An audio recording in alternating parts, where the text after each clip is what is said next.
Coach Marks. Coach V, how are you, man? Hey, my first podcast, and I'm gonna try to make this better because I had to literally sit outside of this smoothie shop because they wouldn't turn their music down.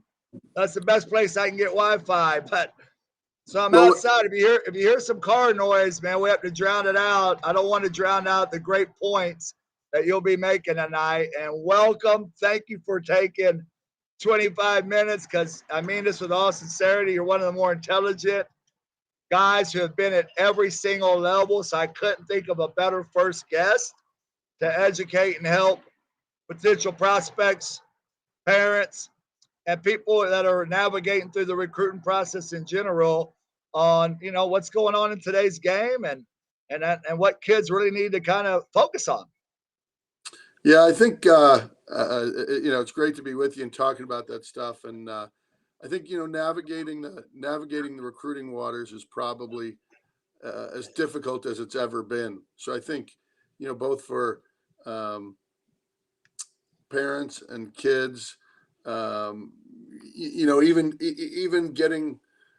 finding the right advice and diligently trying to navigate the process and end up with a good decision is probably as tough or as tricky as it's ever been. I mean, well, let me also start because again, I don't want to misplace introducing you. And I think from what I read, and although I've known you a long time, I wanted to make sure I got it right that you're entering your 28th year of basically doing this professionally, or about that point. And I, the interesting thing that's similar to my background and kind of what I'm doing. One thing that I saw that you've been NAI, you've been Division III, you've been a Division I head coach, and you've been Division II. So for a guy that understands that some things are universally the same, some rules are different, I think that is why, again, you were so important for me. And again, thank you for coming on because it doesn't, you've been at every level. Recruiting's recruiting in some areas, although it's different with some of the rules. But the basic premise of my first question is what really the most simple question I want to start this series on is if you don't already like a kid, love a kid, what advice would you give a player at any event, a showcase, a basketball game, an early tournament? If he's not already a kid, St. Francis is going to recruit. How is he going to get Coach Marks, level aside, to notice him? Sure. So I think there's a few things, and one is obviously effort and attitude, and so I think most of us in coaching generally look at those things in a fairly similar way. I think sometimes there can be little bits of differences in how we read someone's personality a little bit, particularly like their on-court personality. But right, effort and attitude are going to be like far and away at the core of an evaluation, because I think for us in coaching, and again we might sort of do this in our own way, but for me, like when I start to look at a player, I try to think of them in the context of what can they be in my program or in my conference. So if we bring somebody in, you have to sort of say like, well, what could that person be as a freshman? What could he be as a sophomore? What could he be as a senior? And then, right, we're always thinking about trying to win our conference. So you say, well, what can that player be on a conference championship team? Hey, maybe as a freshman, they can only be a red shirt that's not playing on a conference championship team. And that's fine. Or maybe there's someone who can play 10 minutes a game or 5 minutes a game. And then you look, and as we know, the predicting of development is a very imperfect science, but you have a better chance of predicting if the person that you're starting with, is saying, okay, here's where they're at. And I truly believe this person is hardworking, team oriented, and going to push themselves to get to whatever their ceiling is. It's a lot easier to project that player than someone whose effort or attitude is more inconsistent. Yeah. And having said that, I mean, you're talking about language there. Like universally, like you said, every kid's a little bit different. I mean, every coach is different on that. But those things in recruiting in general, whether you're a college talent or not, you're not going to hurt yourself by being a great teammate, by displaying great effort. I've tried to talk to parents about the jump shot is really, really easy to see if you're a shooter, but all these things that you think may not matter that every kid controls, that does matter to the college coaching world. Basically, you're answering. People may, like I said, design effort differently for their pro, but you're looking at that stuff still. I think With although the world has changed with the select basketball, people think no, coaches are still looking for those. It's not going to hurt you. Am I right?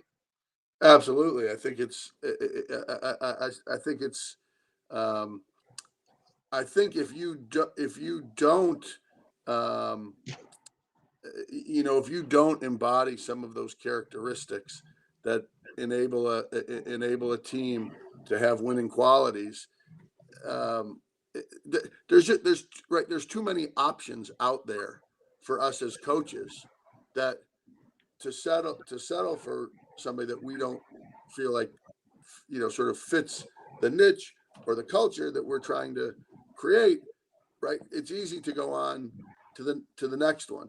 And you bring up a good point. Not Look, obviously basketball ability and skill set is really important, but right, the game is still played with the ball out of your hands 95% of the time.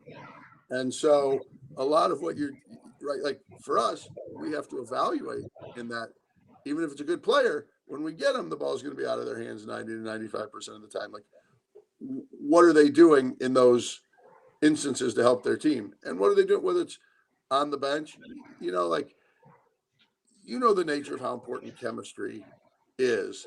And over the course of college seasons, the types of things that you go through, you lose on the road, you get on the bus. It's supposed to be 2 hours home. It's 4 hours home because, it's a snowstorm. And then, the next day you guys got exams, then you got practice, and you got another big game the next day. Like, how are you going? Like, one, as a coach, who do you want to sit on that bus with and next to? And who are the guys that have what it takes internally to, respond to the next challenge? Yeah, you said respond, and but you going back to your last one because I've worked really hard to try to get people to understand that a lot of times, I mean, if talent's equal, increasing your recruitment really comes down to fit. Now, can you explain the word fit? Because it's a broad statement. I know what it means when I'm, running an event or trying to do a seminar. But coming from, again, a college coach that I've got online, I mean, how important is fit based on style of play, coaching? What does that mean, like to the parent that may not know what the word fit is Yeah, for St. Francis? I think it's a really broad. I think it's a really broad term, and it can be narrowed down into categories. And for me, right, I've coached a bunch of different places as an right in 4-year schools as an assistant, Division 2, Division 1, and then back through the ranks, D3, D2, D1, NAI as a head coach. And right, the the kids, there are certain things that remain the same about guys that I enjoy coaching, but guys that I recruited at each school, that doesn't, like, guys that I recruited at Southern Vermont may not have, like, Southern Vermont was a good place for them, but that didn't mean St. Edwards was a good place for them when I got there or when I got to Texas Pan American. And obviously, we're saying that there's a disparity in levels a little bit, but look, like a very, very good Division 3 player and a solid D2 player are no different, right? A really good Division 2 player and a good low to mid major D1 That player that that's a great point with today. are I mean, you're that's what I. So if you're a very good D2 and a low major D1, who I tell them they don't understand how good D2 basketball is. When I was coaching at West Texas A&M, they think that's like a knock. You have no clue. Go to practice, I tell them. But right. that point aside for me, So but that point aside, like if you're very close to D2 and you want to be Division 1, what three things like just concrete things can get you. I mean, if you're that Yeah. close talent wise, that makes you Division One instead of a high D2. Well, right. And going back to what we were starting to talk about, the fit and, is like finding the particular program that's right. And and I think with fit, you're talking about a lot of things, right? One, obviously you're talking about the basketball component of it and the skill set and the role and the style of play and all those things. But you're also talking about academically, is it the right place? Does it have your major? Is it a place that you can have academic success? Does it have the right support system given the learning nature of the person? Okay, then we got to talk about socially. Is a big piece of it. And I know this, and we go back to days where, some coaches used to say, hey, you're at college for two things, basketball and books, and there's nothing else to it. But the reality of it is that's absolutely not true. And this, right, the social fit, the spiritual fit, and right, we talk so much now about mental health.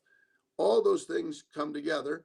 And look, finances are a piece of it too, because that's different from level to level, what the scholarship might provide, what financial aid you get. So, right, families and prospects, they have to go through this checklist to see if the school, if what they believe is a fit for them in all those different areas. And I think the thing that people forget is if one of those things is out of line, the others are going to suffer. But if all those things kind of fit the bill, it's going to allow the person to find the greatest amount of happiness and success in all the areas. So I think we really need to always take a real broad look and at those different the categories of the athletic, the academic, the social, the spiritual, and the financial. And when those things all line up, now you're talking about a place that's the right fit both for the student athlete and for the coach in the other direction, bringing in the right person. All right, man. I'm gonna give you my two hardest questions because I tell you I keep you within 20 minutes. You know that's hard for me, Coach Marks, because we talk a lot longer, man. We're talking outside of this deal, but um, what two things is concrete is gonna take a kid off your board? I gave Coach Marks a great lead. I said, Marks, this is your guy. He fits. The kid doesn't know you're coming to the game. Marks goes to the game. I gave him a lead. Like, man, you need a swing three, coach. This kid fits, man. Again, I tell kids all the time, they have to offer you. I'm not no a. They're offering you, but if I give a lead, boom, Coach Mark shows up for the game. Kid doesn't know he's up in the corner. What are two things in that game that is taking that kid off of your board? And maybe you telling 10 friends, right or wrong, Bobby is he ain't because of what you saw. You only got one crack. What are two Yeah. things you're gonna get him off your board? Well, I think the first thing, right, is the interaction with the coach, with his coach and coaching staff and teammates. But if someone is difficult to coach, right, and this is something that I've learned through the years, like sometimes we feel if we see someone that has some ability or talent, and we think like, Coach, that's so broad. If you're looking at them, like I don't think they understand. Like I say, scouts are looking at these things. So what is like one thing that happens that says, that kid's gonna be hard to be corrected when he gets to college? So I think if a coach is trying to communicate to a player during the game, and the guy blows him off, body language wise, waves him off, isn't responsive, maybe in a timeout, is not locked into what's being said. Coach trying to call a play, guy doesn't want to do it. Those types of things, because at the end of the day, the mistakes that we make as young college coaches is we think, hey, that guy's got a lot of talent. I can help him change. But the fact of the matter is those are very, very difficult things. Those predispositions are very difficult to change. So, I mean, I would say that's something. And then really the other thing is, is lack of hustle, lack of enthusiasm. Like at this level, right? I want to be able to coach guys I feel like, okay, I have this wealth of knowledge that can help players get better and help make my team better if they're going to take what I give them and apply themselves. So, like, my job is to have that information. My job isn't to motivate them.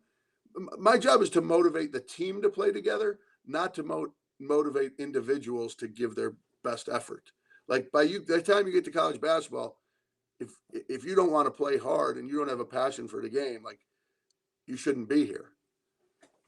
Yeah, that's great. I mean, two things I just want to reiterate. So again, this is all about trying to educate parents and players more than anything, and it's a passion of mine outside of the game, and just sticking around the game, and I've always loved it, and just again, the more kids can get informed in today's world, got so many things with select basketball and everything, coach, that from sources like you that have done it for 28 years, I think it's just going to be awesome for these folks that are listening because it ain't coming from a third party or a trainer or something. That's not a. It's coming from you. And again, that's the same thing I looked at. But I'm just gonna reiterate what you said. Yes, effort. If you don't know when they're watching you, can increase your recruitment. I always say, make them find a way to like you. Even make them find a way to come back and say, "Oh, maybe he doesn't have a jump shot, but I got to go watch number 12 again." And then what you said, they don't think you understand is I tell them, man, it's a habit. Like you're talking about, like in the huddle, even if money's involved, if you're moving up the board, now they're going to even look closer at you in the huddle. Don't you think they're not looking at that? Unless you're a mid-major, you're going to go pro. They'll take a 1 year chance on you, and you'll transfer down the line. But that brings me to my last question.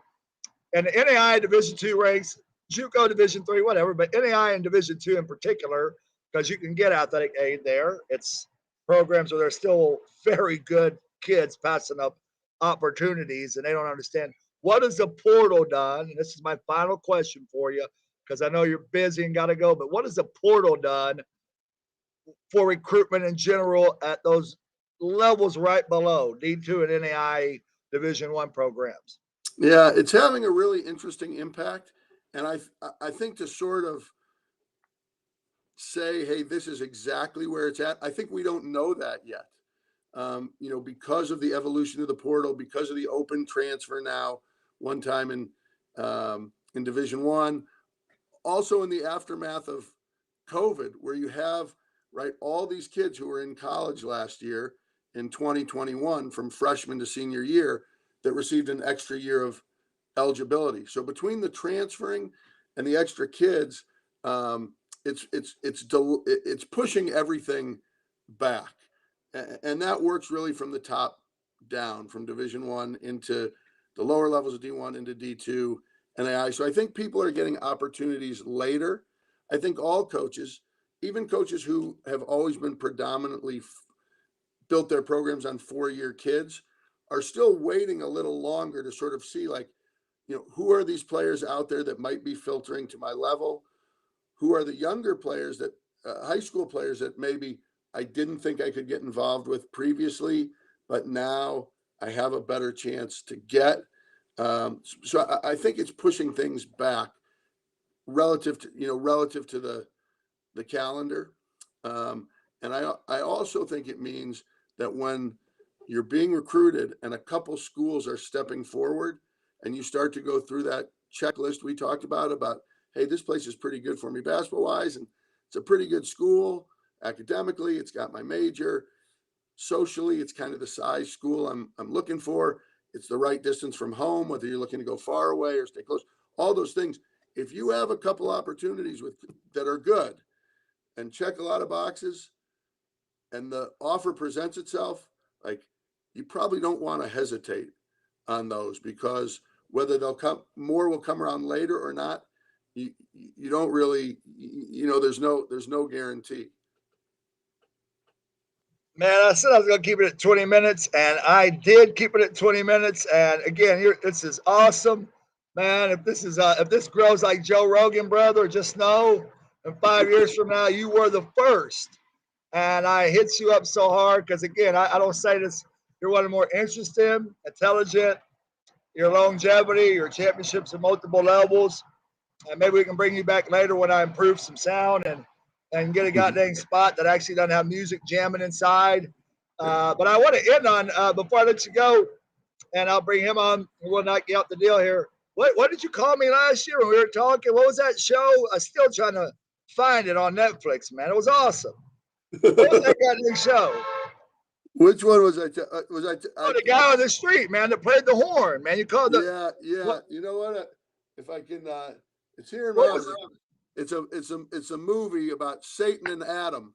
There you go. You got to watch it. They were a blues act out of Now, Harlem, which New one York am City. I? Which one am I to you, man? As a longtime guy, was I Satan or which dude was I in there? Because I'm gonna watch that sucker now.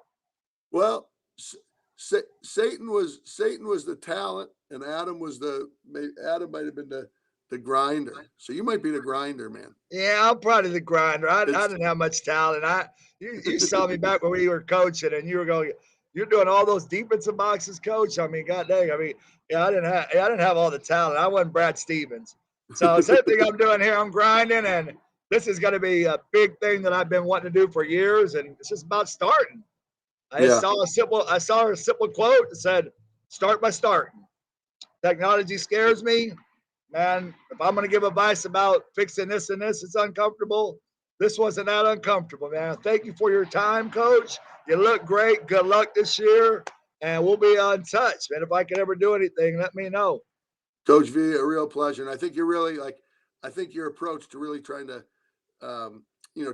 both through your camps and to expose kids in the right way where they can be evaluated by coaches, but also to help educate kids and parents how to navigate the recruiting process is so important and so valuable. So it's great what you're doing. Thanks, you, man. Have a good one, and good luck. I'll be following you, brother.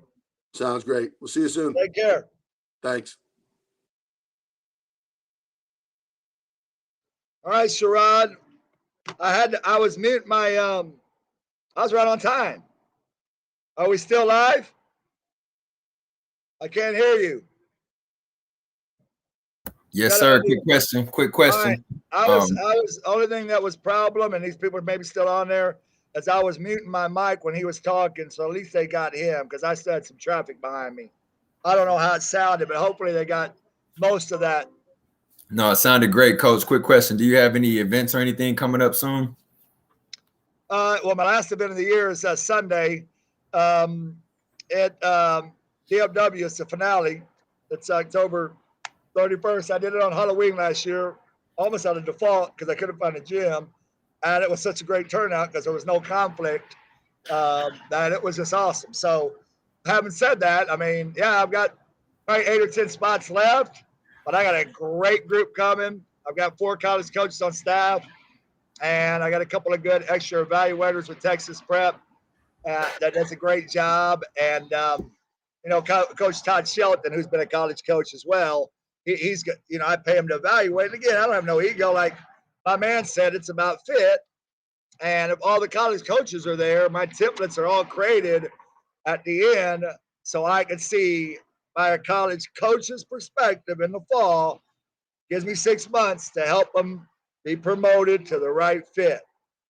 So other than that, once I hit November with everything we got in place, it's going to be about, getting every kid that was a top prospect over 9 camps, a college list that matches, the right fit and, really so they can gain real interest. And that's what Coach Marks was saying. But this is not about me. This show is all about bringing college coaches on. We're going to, I think, ship the Wednesday and Sunday. And I'm going to be better about a day before introducing what coach is going to be on. But, man, by the 2022, we want to do this for 2 months, Coach Sherrod.